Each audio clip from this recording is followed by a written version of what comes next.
कलयुग में मालिक की याद में बैठना या मालिक की याद में आना कोई मामूली काम नहीं है। और बातों पे लोग कितना कितना टाइम बर्बाद कर देते हैं, लेकिन मालिक की याद में बैठना कोई मामूली बात नहीं है। पर जो भी साथ संगत इस मालिक की याद में, परमपिता परमात्मा की याद में सजी हुई है, बहुत ही खुशियों का नज़ारा देखने के काबिल बनती है।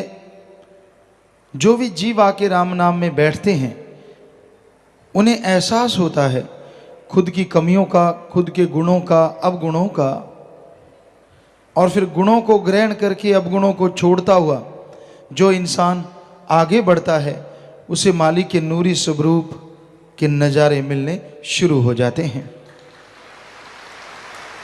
तो आप सबका सत्संग में पधारने का तहे दिल से बहुत बहुत स्वागत करते हैं। जी आयनो खुशामदीद कहते हैं, मोस्ट वेलकम। तो सत्संग में आना, सुनना, अमल करना, ये तीन बातें आदमी के भाग्य को बदल सकती हैं, यानी अभाग्यशाली को बेहद भाग्यशाली बना सकती हैं। ये तीन बातें, सत्संग में आना, सुनना और अमल करना। तो संत, पीर, फकीर इस संसार में, इस दुनिया में सबका भला करने के लिए आते हैं, सबका भला मांगते हैं और भलाई के लिए दुआ करते हैं। वो कभी किसी का बुरा चाहकर भी नहीं करते, यानी कोई कहे, कोई बोले, किसी के कहने से भी किसी के लिए बुरा या बद्दुआ संत, पीर, फकीर कभी कर ही नहीं सकते। उनके हाथ हमेशा सबके लिए दुआ के लिए फैलते हैं कि हे मालिक, हे राम, हे ईश्वर, हे वाहिगुरु, हे गॉड, खुदा रब, सब तेरी औलाद हैं, सबको सद्बुद्धि बख्श ताकि हर कोई तेरी भक्ति करे और आवागमन से आजाद हो सके। संसार भौतिकतावाद में पगलाया है। काम, वासना, क्रोध, लोभ, मोह, अहंकार, मनमाया, काल ने इन सातों द्वारा जाल बिछाया है और रूपी जीव इनके लालच में बुरी तरह से आया है। दिन रात इन्हीं का गुणगान करता है और इन्हीं में उलझता जा रहा है। और जब बुरी तरह से उलझ जाता है फिर बेहद परेशान होता है, क्योंकि जो गुनाह हुए, जो बुरे कर्म हुए, उनकी सजा भोगनी पड़ती है। और जब गुनाहों की सजा मिलती है, जब गुनाह भोगने पड़ते हैं, तब व्याकुल तड़फता इंसान सोचता है कि उसके साथ ऐसा क्यों हो रहा है। कोई न कोई पाप कर्म, कोई न कोई बुरा कर्म इंसान ने जो किया होता है, उसका फल जब चुकाना पड़ता है तो आत्मा व्याकुल हो जाती है, मन तिलमिला जाता है और बेहद दुखी होता है इंसान। तो इंसान को हमेशा मालिक से मालिक को मांगना चाहिए, तो अपने आप मालिक की दया में रहमत मिलती जाती है। संत, पीर, फकीर मालिक के नुमाइंदे होते हैं।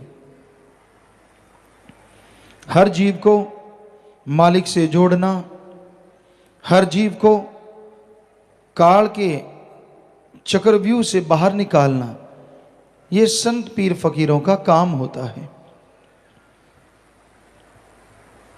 मन जब हावी होता है तो ये हकीकत है, बिगड़ा मन गुरु का न पीर का। जब मन हावी हो जाए, मन मनमते लोगों के टोले में फंस जाए, तो बड़े से बड़े भक्त भी गुमराह हो जाते हैं। इसलिए मन से लड़ना सीखो, भक्ति करो, गुरु पीर फकीर पे दृढ़ विश्वास रखो, दृढ़ यकीन रखो, क्योंकि संत गुरु कभी किसी का बुरा सोचते भी नहीं। उनका हर कर्म हर किसी के भले के लिए होता है। भला करना सिखाते हैं, भले के लिए प्रेरणा देते हैं और भला करते रहते हैं।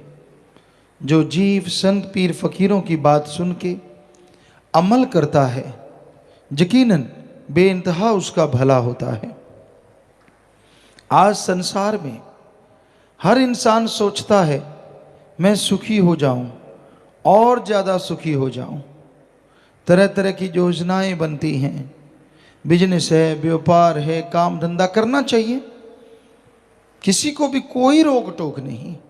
हमारा कहने का मतलब इनसे आत्मिक शांति, आत्मिक आनंद या परमानंद पाया नहीं जा सकता। ठीक है, शरीर के लिए, परिवार के लिए आप कमाएंगे, वो भी मेहनत से, हक हलाल से, तो बेहद खुशियां रहेंगी। और कहीं आप बुरे कर्मों से, पाप गुनाहों से कमाते हैं, तो वो दौलत आपके लिए एक तरह का चक्रव्यूह बन जाएगी, जिसे आप छोड़ तो नहीं पाएंगे, पर दुखी दुखी दुखी होते रहेंगे। जब आदमी गुरु संत पीर फकीर की सुनता नहीं, मन मते और लोग और मन के कहने चलता रहता है, तो दुखी होता है। संतों को कभी किसी से कोई दुश्मनी नहीं होती। क्यों होगी दुश्मनी? किस लिए होगी? वो तो सबका भला करते हैं। उनका आसन ही ऐसा होता है कि चाहे कोई उन्हें गालियां दे, बुरा कहे, गलत बोले, फिर भी उसके लिए दुआ करते हैं।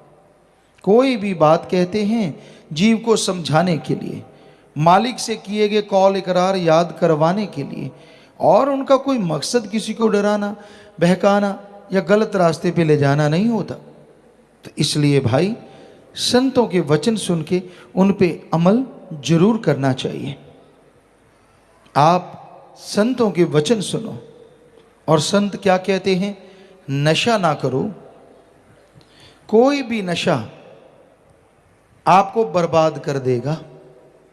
कोई भी देवी देवता किसी भी नशे का भोग नहीं लगाता।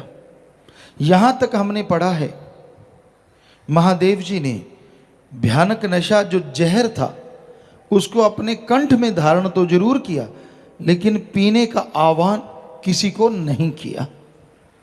सो कोई भी देवी देवता किसी का घर बर्बाद नहीं कर सकता। इसलिए नशों को वर्जित माना गया। जब समुद्र मंथन हुआ, वेदों शास्त्रों में आता है, विष्णु पुराण में आता है कि जब, और भी कई जगह लिखा मिला, समुद्र मंथन हुआ, एक तरफ राक्षस थे, राक्षस प्रवृत्ति राक्षस, दूसरी तरफ देवता, किन्नर, गंधर्व आदमी। तो इन्होंने समुद्र को मथा। ये हकीकत भी हो सकती है, मालिक के खेल हैं, वो क्या बना दे, क्या करवा दे, कुछ कहा नहीं जा सकता। तो उसमें बहुत सारी वस्तुएं निकली, बहुत सारा सामान निकला जो पूरी सृष्टि की बनावट के लिए का बाद में काम आया। तो उसमें जब नशा निकला होगा तो वो भी, किसी को दर्द है, दवा के रूप में कुछ अलग तरह की दवाई बनाई जा सके, शायद इसलिए पैदा हुआ, लेकिन उसको पिया नहीं, ना देवताओं ने, न गंधर्व, न किन्नर, न किसी ने नहीं, उसे पिया राक्षसों ने। तो इसलिए हिंदू धर्म में आया, नशे जितने भी हैं ये राक्षसी पीना है। इस्लाम धर्म में आता है, नशे शैतान का घर है। सिख धर्म में आता है, नशे गंदगी हैं, गंदगी। सुबह का शाम, शाम का सुबह उतर जाता है। पोस्त भंग अफीम मद, नशा उतर जाए पर बात, नाम खुमारी नानका, चढ़ी रहे दिन रात। कि जितने भी नशे हैं, शाम के सुबह और सुबह के शाम उतर जाते हैं। नशा करना चाहते हो ओम हरि अल्लाह वाहिगुरु राम के नाम का करो। एक बार चढ़ गया तो दोनों जहान में नहीं उतरेगा। फिर संतों ने कहा कि आप मांस अंडा ना खाएं, आप शाकाहारी हैं, शाकाहारी भोजन लें, क्योंकि शाकाहार इंसान की बनावट भी है। हमारे धर्म शास्त्रों में तो साफ लिखा है शाकाहारी भोजन ही इंसान के लिए अति उत्तम है। यहां तक विज्ञान की बात करें तो अपने बहुत सारी बातें शाकाहारी जीवों से मिलती हैं, मतलब ज़्यादातर क्या, बहुत ज़्यादा। हाथ के नाखून हैं, हाथ है, दांत हैं, जबड़ा है, क्योंकि मांसाहारियों के दोनों जबड़े लगभग हिलते हैं और शाकाहारी का एक जबड़ा हिलता है। तो दांत हैं, जबड़ा है, आंतड़ियां हैं। मांसाहारी की जो आंत होती है वो मालिक ने बनाई छोटी होती है। डाइजेस्ट सिस्टम इस तरह का होता है कि जल्दी हजम हो और जल्दी चला जाए, लेकिन आदमी की आंत तो बहुत लंबी है और इसमें भोजन अगर वैसे ही तड़के खाया जाए तो उसको पचने में ही 12 से 18 घंटे लगते हैं पूरी तरह से। और अगर मांस को तड़के और उस तरह से कोई खाता है, जो साइंटिस्ट कहते हैं कि टोटली डाइजेस्ट होने के लिए उसे 30 से 48 घंटे लग सकते हैं। तो हमारा शरीर, आंतड़ियां, पाचन क्रिया सब शाकाहारी जीवों जैसी, यानी पूरी शारीरिक बनावट। पहले आपने पढ़ा होगा, हमने भी पढ़ा कि आदि मानव, इंसान के जो पूर्वज थे वो मांसाहारी थे। हम कभी नहीं मानते थे इस बात को। बहुत बार बच्चों में बहस होती, क्योंकि सतगुरु ने, दाता ने 4-5 साल के थे हम तभी नवाज दिया था, अपने नाम से, अपने प्यार से, अपनी मोहब्बत से रंगा था। तो हम अड़ जाते कि ये संभव नहीं है। कई विज्ञान की किताबें लेके आते, कई लोग कहते नहीं देखो ये सही है, आदमी के जो पूर्वज थे वो मांसाहारी थे। हमने कहा नहीं, ये सही नहीं है, विज्ञान गलत। और यकीन मानिए सतगुरु इतना कॉन्फिडेंस देते कि वो ही होता, और वाकई वो ही हुआ। अब साइंस, विज्ञान ने पिछले कुछ महीने या साल हुआ होगा, ये साबित कर दिया है कि हमारे पूर्वज या आदि मानव जो थे वो भी शाकाहारी थे, वो भी कच्चा या पका के भोजन खाया करते थे। तो हमने बहुत पहले ये बात कही थी कि ये हो नहीं सकता, ये गलत है, ये विज्ञान की थ्योरी गलत है। कि आदमी की शरीर की बनावट ही ऐसी नहीं, चाहे नाखून कैसे भी हैं, कैसे मुड़ जाते थे, लेकिन किसी पशु की चमड़ी को फाड़ना कोई आसान काम नहीं। या हाथों से शिकार करना होता तो आदमी पत्थर के हथियार, लकड़ी के हथियार क्यों बनाता? असल में वो पशुओं को मारने के लिए नहीं, आत्मरक्षा के लिए वो हथियार बने थे, जिसे विज्ञान ने कहा शिकार के लिए बने। जी नहीं, हम इसे भी गलत साबित करते हैं। वो शिकार के लिए हथियार नहीं बने थे, जो पत्थर के बने या लकड़ी के पहले बने, बाद में लोहे के बने, वो आत्मरक्षा के लिए। क्योंकि मांसाहारी शेर, चीता वो आदमी को भी खाना चाहते थे, उनका तो भोजन है। तो आदमी लड़े, कोशिश की अपने नाखूनों से, अपनी पावर से, तो उनको जीत नहीं पाए। फिर उन्होंने अपने दिमाग का इस्तेमाल किया और उस दिमाग से उन्होंने ऐसे ऐसे हथियार बनाए जो उन पशुओं को पछाड़ने लगे। और आदमी गुस्सा इतना आया कि वो पछाड़ता ही नहीं था, उनको खाने भी लगा। पर जैसे जैसे गुरु आते गए, गुरुओं के संपर्क में वो आते गए, क्योंकि मालिक के प्यारे तो आते ही रहे, तो उन्होंने उनको समझाया कि ये गलत है, ये तो पशुओं का खाना है, हम अलग हैं, पशु अलग है। तो कुछ लोग, क्योंकि शुरू में तो अन्न ही खाते थे, पका के खाते थे, कच्चा खाते थे, ज़्यादातर कच्चा खाते थे। तो फिर जब उनको गुस्सा आता कि पशुओं ने हमारे ऐसे मार दिया ऐसे, तो पशुओं को वो खाने लगे थे। और फिर गुरुओं ने, संतों ने आके समझाया, गुरु आते रहे, संत आते रहे, तो फिर लोगों ने धीरे धीरे चीज छोड़ दी।